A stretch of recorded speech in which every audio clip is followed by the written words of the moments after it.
To survive, the man cut a bullet in half and poured out the gunpowder inside. He then gathered some dry bran from nearby and spread them over the gunpowder to ignite the pile of branches. He placed another bullet on top of the gunpowder and struck the bottom of the bullet with his knife. But 10 minutes passed, and the gunpowder still wouldn't catch fire. If this continued, he would surely freeze to death. To concentrate the force more directly on the bullet, he positioned the knife against the bullet space and struck the knife handle with a stone. This quickly did the trick.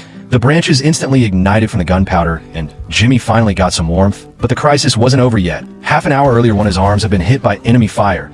If he didn't remove the bullet soon, he would die. Just the same, Jimmy gritted his teeth through the pain and disinfected the wound with liquor. What followed would be the most excruciating minute of his life. After hesitating for a moment, he finally mustered the courage to insert the knife tip into his wound.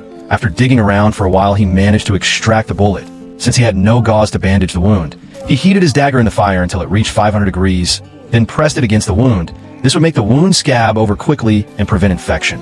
However, the smell of burning flesh was detected by the enemies pursuing him. Jimmy could almost hear the sound of their horses' hoofs getting closer and closer. So he didn't dare rest for a moment. He deliberately left footprints in one direction while heading in another, then used branches to sweep away the tracks in his actual direction. Since Jimmy was extremely weak at this point and had no strength left to keep running, he could only hide in a nearby tree.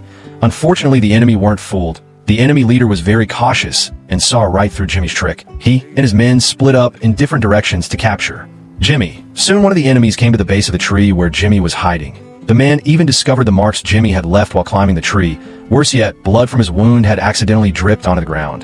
The man was certain that Jimmy must be hiding up in the tree. Jimmy didn't want to just sit there waiting to die. He quickly drew his dagger and aimed at the man on the ground.